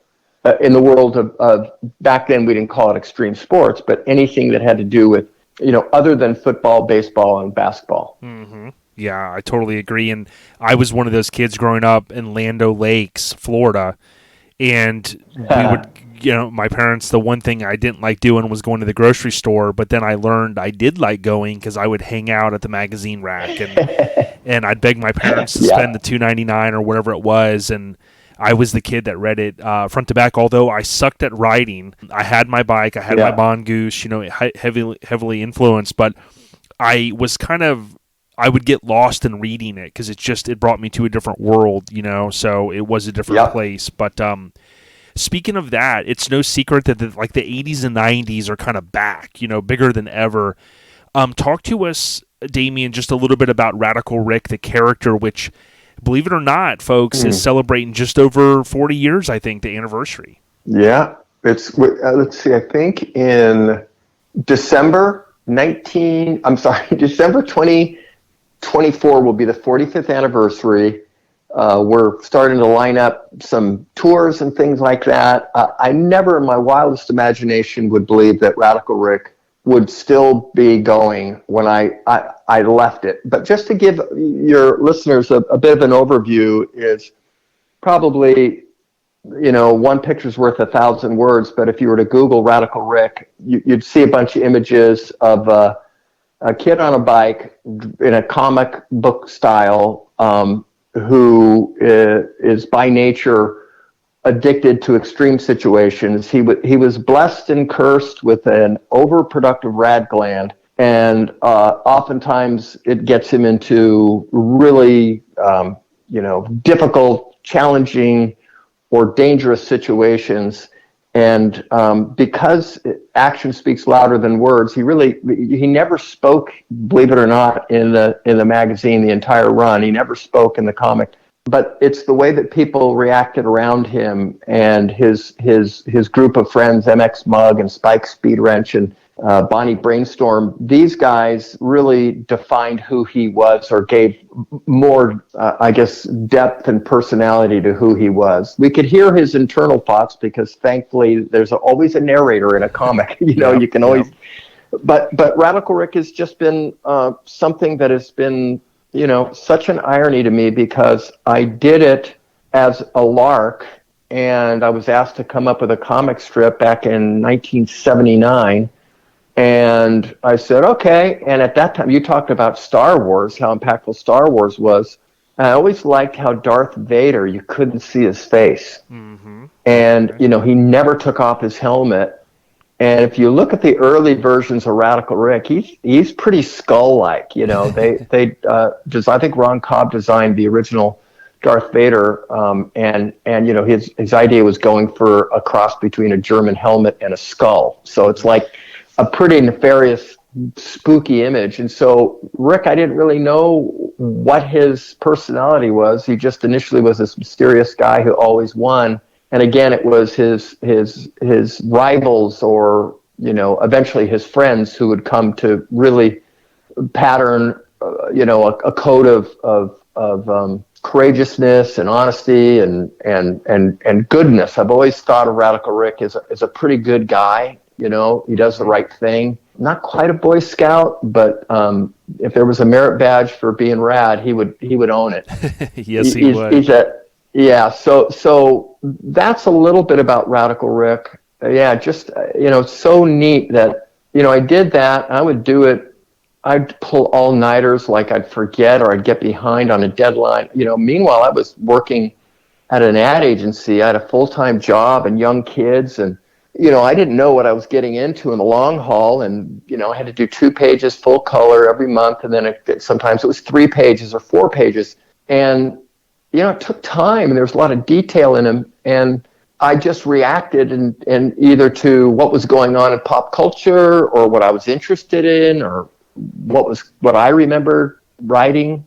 And the stories and the episodes just grew and grew, and I pretty much did my own thing. I mean, the publishers and the editors at BMX Plus, they never said, gee, you ought to back off on that. Well, I will take that. I take that back. I was chastised for occasionally showing too much cleavage. I was a young guy. Right. And really a great editor, Roland Hines, who was a really smart, wise guy, a Christian, and he pulled me in his office and said, hey, Damian, there's kids reading this, and every now and then, there's some stuff that's crossing the line. So, I kind of grew up too. I started drawing it. The first time I drew MX Mug was when I was in junior high. Mm-hmm. So it's like, and then he eventually, he made it into the first issue of Radical Rick in 1979. And then, I kind of matured over the years.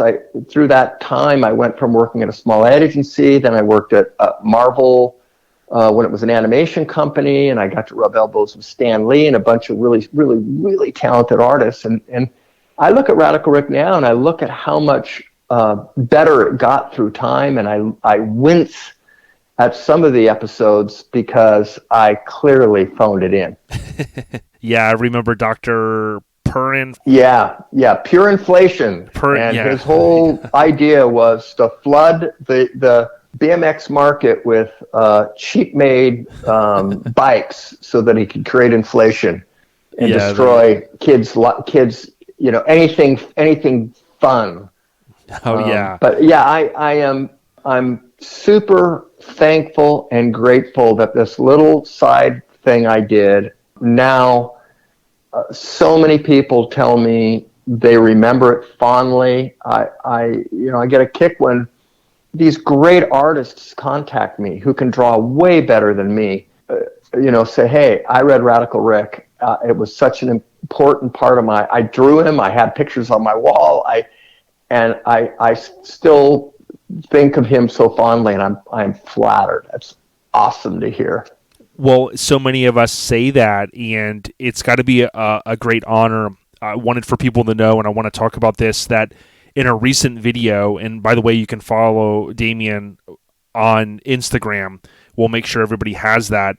But you recently did a video where my understanding is news recently broke that Radical Rick is up for nomination for the BMX Hall of Fame. The BMX Hall of Fame has nominated in the industry category, not Radical Rick, but me. That's right. So I am the fortunate one. But I love your thinking. I wish it was Radical Rick. Radical Rick would have a chance to win. We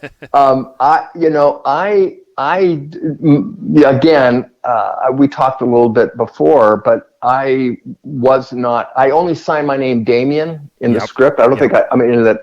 I never said Damian Fulton. I never. I didn't have pictures of me published in the magazine when I could avoid it. And so Radical Rick was always out front. And so to my detriment, because in the ballot, they have all these real, Brian Secura. There's a bunch of guys that are well known. Howie Cohen. I mean, these are big pioneers who did important things for the industry. And so when they stumble on their ballot and they see Damian Fulton, they'll go, Damian who?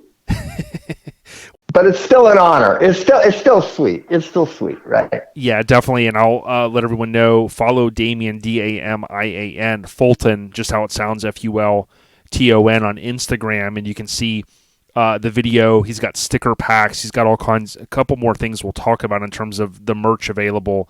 What I wanted to ask you next was, I wanted to briefly talk about merchandise. What was neat is I bought a bike several years back from Flight BMX. It was one of the ET Kuwahara reissues. They've done a couple of these over the course of time. I just had to do it. Couldn't tell my wife, but I had to get one. Wow. But you've done some cool mashups, and I want to hit on a few of them. But with Flight BMX, I love some of the stuff that you partnered with them on.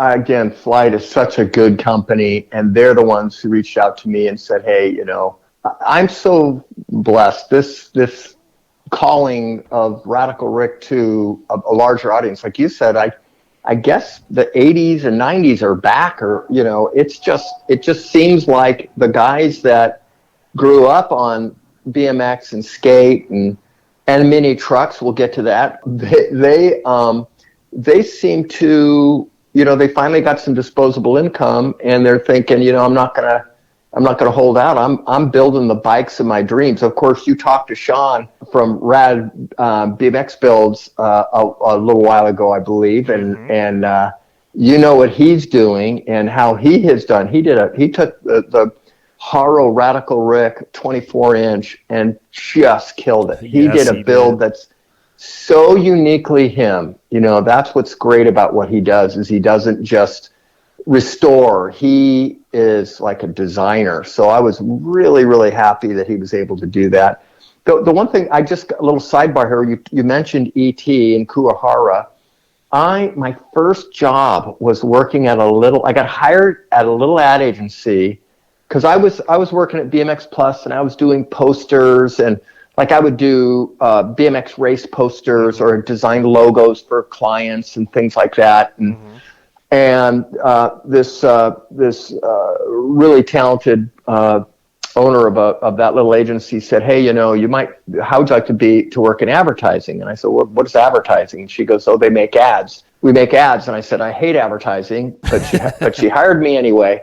And so I got to work on the early years. I worked on Kuwahara and Diamondback ads and Essie, and I look back at those old days, and I can see little drawings and fingerprints I have all over that stuff. And the Kuwahara that you're mentioning, when ET came out, it was so huge that they came out with, this is like such a random thing, but I designed the ET number plate that you could buy at Toys R Us or whatever. Wow. 8 billion of them made, because our agency, that little tiny agency, had Kuwahara at the time, and Howie Cohen was licensing Kuwahara to ET to the industry.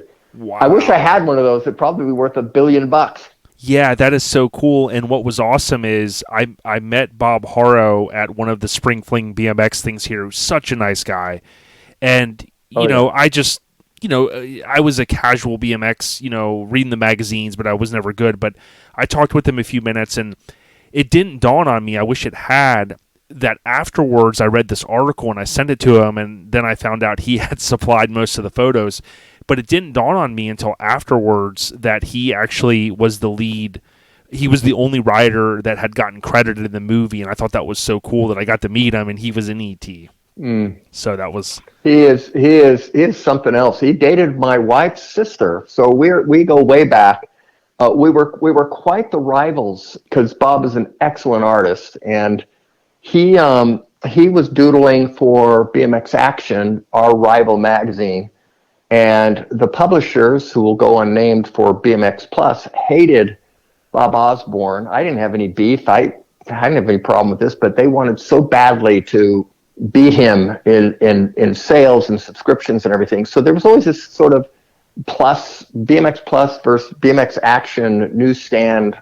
I don't think kids care, but and Bob and I have crossed paths many times. We've collaborated on a shirt. The last big race at Corona, which was this epic downhill, we collaborated. We've talked about collaborating. He just gave me advice a couple of days ago. So we stay in contact. He wrote a very nice note that's going to be in the upcoming Radical Rick Complete Episodes book. So yeah, Bob is a really talented designer, musician. He's one of a kind. Yeah, that's pretty awesome, man. And it's neat to know that you guys go back that long. I've said this before in the past, but if anybody gets a chance, there's a website. It's called Narratively, and Narratively has the BMX Boys of ET. And again, if you look at some of the credited photos on there, you'll see Bob supplied some of those, which is neat. So good. Yeah. Now he's very good at that. Bob, last thing about Bob. Sure. Because this podcast is about me, not that we're rivals, okay? But anyway, Bob has always had a business mind, and in the best possible way. And if you look at the history of, his product design, just came out with new shoes. They're sick. They're so cool. But he's the type of guy who would know how to, say, I'm going to archive some of these drawings, some of this stuff. Unlike me, I don't have I have very few of the original Radical Rick storyboards, of the art boards. So many of them just would go in and I'd never see them again. Remember, back then, everything was practical. There was no digital. I would drive up from Orange County to Los Angeles, which might have been like driving to, downtown Manhattan, New York, and meet in the offices. I'd always read the story out loud to everybody and perform all the voices and everything like that. And then John Carr would go through and he'd proofread it, and he'd help me correct, tell me, grammar and spelling, because that is not my forte. And believe me, with phones right now, oh my gosh, I'm worse than I've ever been. But then they would take those art boards, they would, send a giant package of original work off to a printer where they'd lay out the magazine, and, the magazine would come out, and I might or might not get my artwork back. And I did illustrations for them and logos and all, posters and all kinds of stuff. I would love to have that stuff. Now, my bet is that Bob has all that stuff. He was wise enough to keep it. Yeah, I know. Well, there's a whole nother bunny trail we could go down, but I follow Drew Struzan very closely, as you know, the man that made so many amazing movie posters and other things. And, he had some of his artwork stolen, kind of long story, but he was able to get a lot of it back through auctions and stuff. Oh gosh. There's a crazy story behind it. But today, believe it or not, today's the 5th anniversary. I got to go to Texas 5 years ago today at the time of this recording. And Bill Allen, he's an actor, of course, he was in the Rad movie. He had put together this Hell Track event, which I thought was, so neat, because I grew up, watching the movie. Now, rest in peace to Hal Needham. He was the director. He was an amazing Canadian stuntman. But I always kind of felt, as I got older and I put two and two together with Radical Rick, I always felt like Crew Jones may have been modeled after him a little bit. I've heard the conspiracy theory. When he does the final ride and he's complete, you can't see his face. He's got dark goggles. That's because Eddie is writing that. Right. Eddie Field is writing that. But funny irony or I should say, coincidence. I'm doing a poster right now with it. It looks like an old time, like from the 80s. Poster, like a fight poster, like Tyson versus Hearns, and it says Eddie Fioli versus Radical Rick, Battle of the Bull, and Radical Rick and Eddie are the peak of their jumps facing each other, And down below is a giant 80s and 90s crowd of characters, including Crew Jones. Yes, sign me up. I'm buying one of those. So, funny. What an influence movie that was, and how special it was for the sport to be represented. And what's wild is if you go back and you watch the movie, you really understand that it was a pretty small film. Mm-hmm. But when it came out, and I've heard this over and over, it just seemed epic. Yes. It was Top Gun on bicycles, Oh, yeah. It was just so good. But, I thought about, Bill Allen and I have not crossed paths, and he probably knows of Radical Rick, but I don't think he knows of me. But one of these times we'll get together at an event or something like that. And, it'd be nice to meet him. Yeah, and my last comment on Rad was that I think John Farnham, as a kid, there's those two songs, Break the Ice and Thunder in Your Heart, and even now, thank God they're on Spotify, because I tell you, on a rough day, like if I just want to get on my bike and ride like a kid, I put that on, and it's like, dude, I transform. It's my time machine. Isn't that crazy? Yeah. It's so good. And I think a lot of these larger size bikes are really allow us to connect to our inner kid. Yes, that was so smart. The 24s and all that stuff. Yeah, and up. Now you hinted earlier at mini trucks, and of course we talk a lot about mini trucks here. But growing up in that greater Los Angeles area out there in California, SoCal, we'll call it. Mm-hmm. Do you have any fond memories? I mean, or let me ask you this: Did you grow up driving in a mini truck? My brother and I were a year apart, and we tagged along with my big brother, who was the guy who kind of was the rapscallion, long-haired motorcycle hellion. And, of course, he had a 1970 Datsun pickup that was basically our first car, my brother and I. We used it for paper routes. We used it to haul bicycles and motorcycles. And it was... it was a deep burgundy, and that just wasn't cool. So it was painted bright orange in the spirit of the time. And we just, a funny story about that one, that car, we're all tall. All three of the brothers are pretty tall. I'm 6'2". My brother Mark was 6'3". My older brother's 6'4". Wow. And so those cars, very little, the headroom wasn't the best, especially when we would go off road, and we did go off road. And so what we did was a lot of the cushions, the springs got really, really compressed, and probably the seat frame was smashed. So we looked like pretty small guys. And I remember we had an altercation one time in high school, and somebody had thrown trash in, like we were going through the parking lot, and somebody took fast food trash and threw it in the back of our bed. Well, we gave them a signal, and it wasn't thumbs up, and it wasn't a shaka sign, and we drove off, and these guys just got really angry.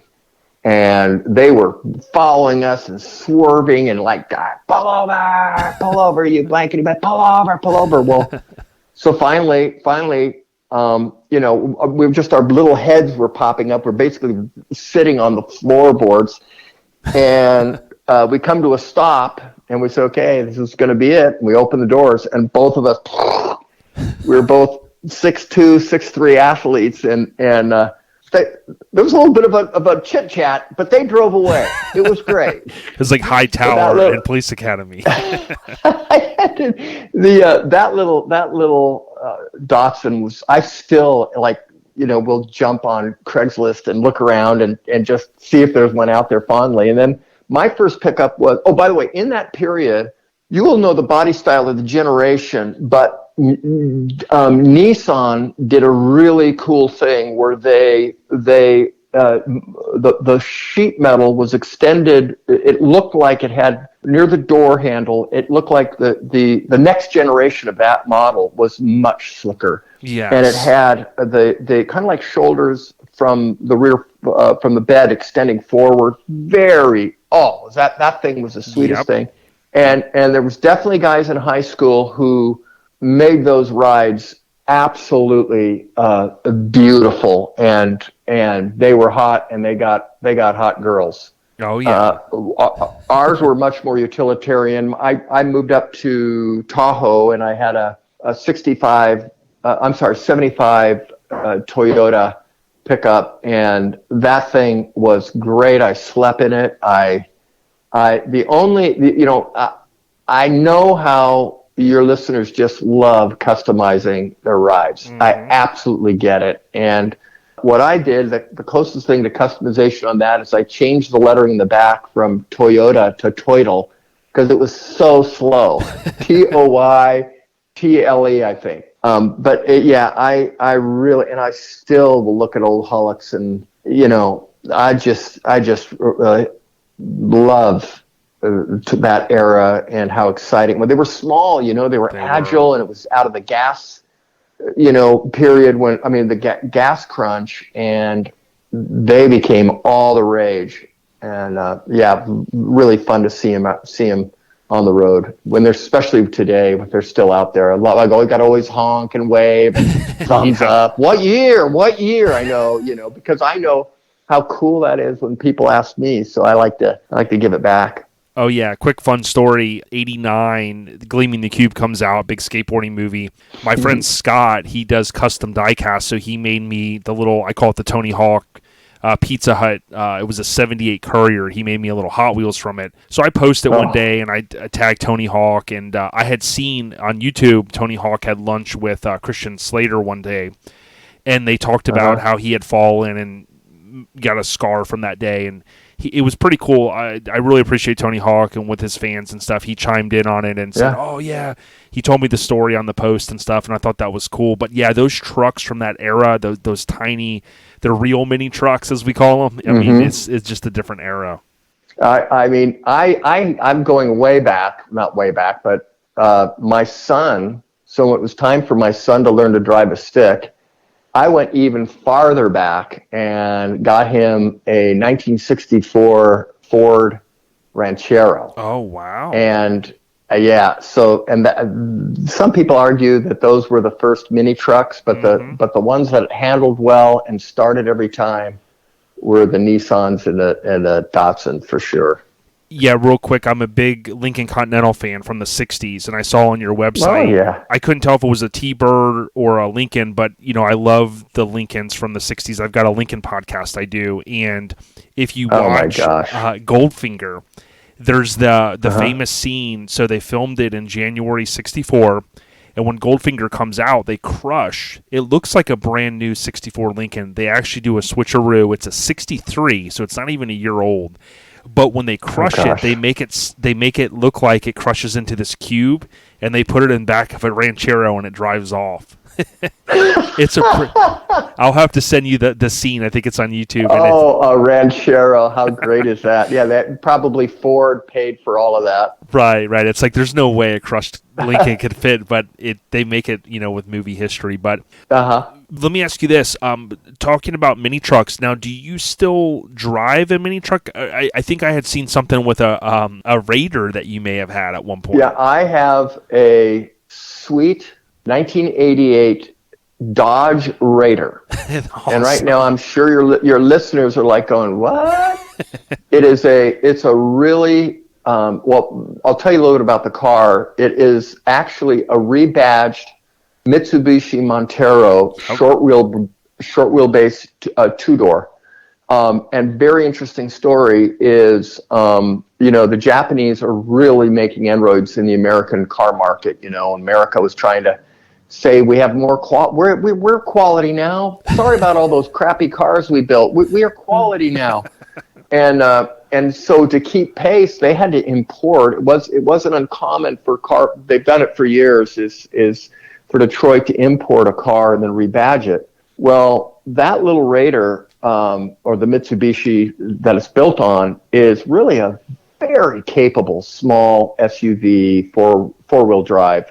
It has incredible 70s style for an 80s car. That's what I love about it. It's got round headlights, wind wings. Nobody had wind wings back then. By then, everybody had moved on. But no, basically, Mitsubishi designed it so that it could be, fixed with a a crowbar and a crescent wrench. So it's really a simple car, but it's very capable and really good approach angles. And so I got it from this guy. Oh, let me finish the story on this whole thing. So they only made them 2 years. I think only 3 years. And the reason is when the small these SUVs that came over that were imported, Jeep didn't like that.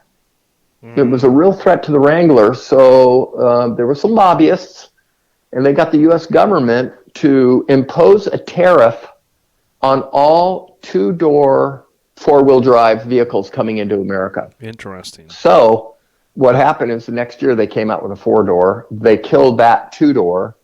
You can still find them around, but oh my gosh, I love it. The greenhouse, man, the windows are so tall. They are. And oh gosh, they're fantastic, and it really, like I said, feels like a 70s car, but it's got, headrests, and it's got, disc brakes, it's automatic, and it's all got on the fly four-wheel drive. So it's the best. It feels old and vintage and funky. And and I've got it totally stock. The license, I have a custom license plate that says Indy. Right, because it ties in the whole family. Indy. Yeah. Awesome. I love it. Yeah, our whole family are big Indiana Jones fans. So, and it's got a clutch bar, bar that you can grab in the passenger seat. So great. That's cool. And the way that vehicle came to my possession is I was looking at the Bronco 2s. I was looking at all kinds of small SUVs, but this one kept coming up, and people were nutty about them and really passionate. So I get this guy has, those people that take a project to the 95% line and they just can't finish it. Yeah. And so I found one that was about at the 85% line. He got the engine together. He got it from some lady who had it sitting for, 5 or 10 years at a trailer park. And, I was able to get it after it was completely rebuilt. It's got super low miles. And now that it's been rebuilt, and I had a guy who does custom hot rod interior do the interior with marine vinyl. So it's like what they put in boats. So if I go back to the beach and I'm wet or I'm sweaty from working out, it doesn't matter. The seats are like impenetrable. Yeah. And then I painted it I took a modern Subaru color, which is this sort of dull blue, gray, and then painted the top white, and chrome wheels, and it's got a full-size spare in the back. I don't cover it. You've got to see that spare. I'm not going to cover it with some silly thing like honk if you like SUVs, But it's really I thought I'm always looking for my next ride. But my kids are saying now I can't sell that car. So if I get another ride, it's going to have to be like your BMX bike. It's going to have to be a closet project. There you go. I like it. Now, when you think of, just another couple questions about mini trucks, when I think of Whittier or Van Nuys or even my friend Ruben, shout out to Ruben, he talks about time on Balboa Island. That's where I met Sean, by the way, when I was out there last September. When you think of all these different areas and some of the skate and bike parks, do you remember the skaters and bikes, guys like Mike Dominguez that were throwing their stuff in there? Well, let me throw a couple things. You covered a lot of things there. Yeah. Balboa Island, we lived in Irvine, which is about 4 miles from Balboa. And Balboa was the scene in high school. Okay. They had a little fun zone on the other side. And what happens is there's a ferry that takes you across the harbor to the fun zone. So what would happen is all these cool rides, mini trucks would line up on a Friday night. Wow. Probably any night, but we only could get there Friday nights, and they back up. So what you would have, it was a way of cruising without really cruising, because to get on the ferry could only take 3 or 4 cars at a time. So you had, it really became a scene as it backed up and then went around the block and down the main street of Balboa Island. Very cool thing. Now, as far as seeing all the guys in their rides, in their trucks, the only time I ever saw that was in the offices of BMX Plus. My world was so small when I was young. I just didn't get out. These guys were traveling all over to these events and things. And then I got in the habit of each month I'd come in, I'd drop off my story. I'd see all the photos. John Carr would have, proof sheets with the entire session. Mm-hmm. And so, and I remember it was so great. How many girls' bikes can you pile in a mini truck? And they look like they were lowered, man. They were just so compressed. And I loved how they're always smiling, and it's just a crack up. Yeah. So I never really got a chance to see those guys. Unless I ran into them at some kind of there used to be big bicycle trade shows, but now I can only hope to run into them in their adult state. Yeah, for sure.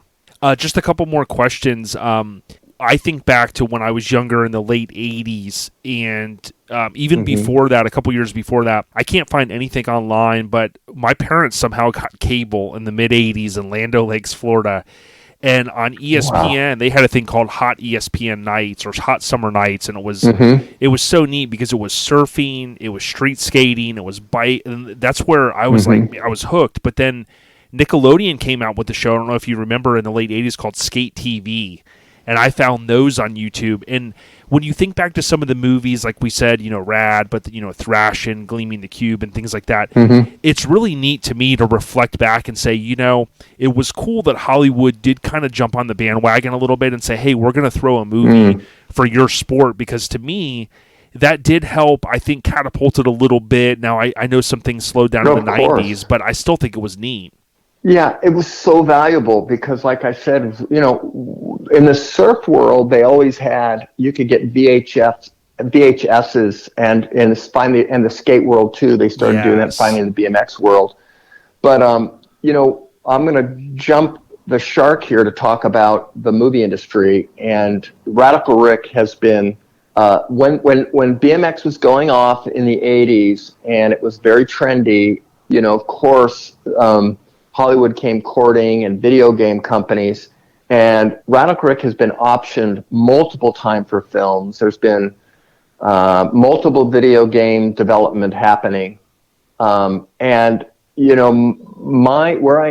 done so many development decks, and I'm at the point now where someone from the producer from Netflix or somebody calls and says, hey, we love Radical Rick. We think it would make a great fill in the blank series, movie, animated show, video game. And not that I'm jaded, but it's like I've got so many other things to do that are really, really productive. So now I'm at the point where I just go, you go do that thing. You go ahead, you put that pitch deck together, you tell me about the story, you go, brother, you make that magic, because there's so much sweat equity I've had in the past developing and understanding my character, and I've pitched in studios with teams of writers and producers, but it's kind of like, it's a intangible unicorn goal. It would be great if Radical Rick ever came to the big screen, but I am so content with just drawing Radical Rick, enjoying how it's coming back around. If we never see a Radical Rick movie, cartoon show, video game, fine. But I've certainly waded my foot into that world and seen the craziness and the promises and the lack of promises and the attorneys and the lawyers and real quick, I had a Lionsgate was going to do Radical Rick film, and we had a script that was developed. It was really cool, and unfortunately, an earlier option had kept the movie, it was called A Chain of Title. Aww. And I said, well, that's not fair. You guys don't own it. You didn't fulfill your option duty. And they said, that's okay. You can litigate us in court. We'll fight you the whole way. Or you can pay us $30,000 right now, and we'll just give it right back to you. Oh, Lord. That's the way Hollywood works. So anyway, for all you producers out there and all you people that are excited about the upcoming next generation movie of BMX, God bless you, producers. Please treat whoever the creatives are fairly and get that movie made in the best possible way. Oh, yeah. I agree. As we wind it down here, I think a couple of the mashups that I've seen you do, we mentioned with Haro, our good friend Sean at Rad BMX builds. I would tell people follow him on Instagram and YouTube. Oh, yeah. But how cool is it after all these years? You know, you kind of hinted on it earlier, but it's got to be a neat feeling knowing that so many folks want to link up with Damian Fulton to talk about Radical Rick and produce great content. Well, Jason, you're an example of it, man. You know. I was just so thrilled you even knew who Radical Rick was. You did your homework. I mean, you're a good journalist. Thanks. And I really appreciate it. You know, like I said earlier on, I drew Radical Rick because I love bicycles. I like cartooning, and I like having control of the episodes. As life got complicated, I could come up with any story I wanted, and I didn't have any focus groups or didn't have to run it by clients. I just got to do what I wanted to do. And I look back and I'm just amazed that they gave me the keys to the kingdom and let me do that. And, you know, I hope I'm working on this, and I've been working on it. Everybody knows this. Not everybody knows this, but everybody who knows me knows that I have a book coming out. It is the complete episodes of Radical Rick, and folks have been clamoring for that forever. It's been started and stopped and started and stopped. And I'm so excited to tell you that we'll be debuting it in October at the BMX Hall of Fame. Wow. There's going to be a special Radical Rick exhibit there. And if everything goes well, after, you know, I don't know, 40 years in the making, we're actually going to have a Radical Rick complete compendium, all the episodes in one big, flashy, awesome coffee table book that you can display proudly and have your neighbors come over and really prove that you're a rad dude. It's going to be awesome. I can't wait. It's got a bunch of really nice comments and memories from, you know, like Condors in there and but a lot of the great old writers have been kind enough to write their memories of Radical Rick. So it's going to be pretty special. So cool. Everyone, you can follow, again, Damian, just how it sounds, Damian Fulton, all together on Instagram. Where else would you refer people to go, Damian, if people wanted to find out more information or see some of your awesome artwork? Oh, thank you. Thank you. Instagram is probably the best place, at Damian Fulton. I also have a website which shows more of we didn't really touch on it today, but I've been a pretty prolific artist in the fine arts world and studio art.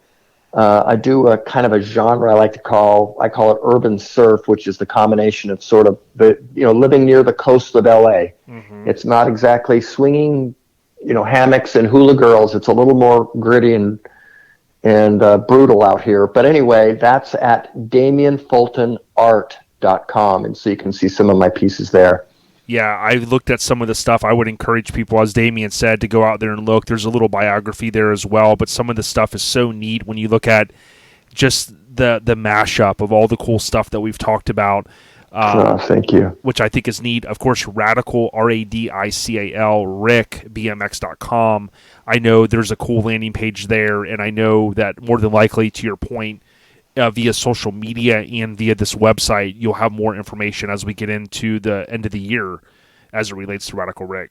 You better believe it. And I just want to thank you and your listeners and, those that are championing BMX and that period, because, as we touched upon earlier, it really was a unique time. And, I'm moving on to others. I guess you grow up, you have kids, you do other things in your career and your life, and to get to go back and to really sit for a while in that period is really precious. And I'm really thankful that we got a chance to talk. Thank you. Yeah, definitely tip of the cap to you and your family. I know, you're just a great guy out there. And again, I was very excited to see you link up with Sean. I met Sean through trucks and through the podcast, and he's a passionate guy, as you are. So if we can highlight great people, especially someone like yourself that I've looked up to a long time, we just salute you, Damian. Jason, it's the Mutual Admiration Society. Thank you, brother. Hey, no problem. And I'm glad. Last thing, though, Indy 5. I'm excited about it. I know I don't really read the reviews too often because people want to throw things under the bus a little bit. But I tell you, I was revisiting Raiders, and it's just such a great series, and I'm just excited to see how Indy's going to go out. Let me tell you, I just had this conversation, Oh. and I said, I'm going to the movies. I'm getting a popcorn, and Yes. I'm going to see Indiana Jones, and I know he's getting some heat for they de-aged him and they're using his CGI. I go, great. Yeah, it looks I want to see great. more young Harrison Ford content. Yes. Yeah, I'll he looks take it. great in all the previews. It looks awesome. Oh gosh. So I'm So stoked. good. Get the fedora. Finally, the Get the technology fedora is there, right? Yes. I'm with you. I'm with you, Damian. Well, listen, thank you so much, man. We're going to get this out in about a week or so, and we are excited about the new stuff. We'll keep it locked to Damian Fulton on Instagram. That way we can see all of your new things, and say hello to your family, and keep safe out there in California. I will, and you too. And if you've got like a PDF or something, a promo, let me know when it's coming out, Yes. so I can shout it out too. Thank you, Damian.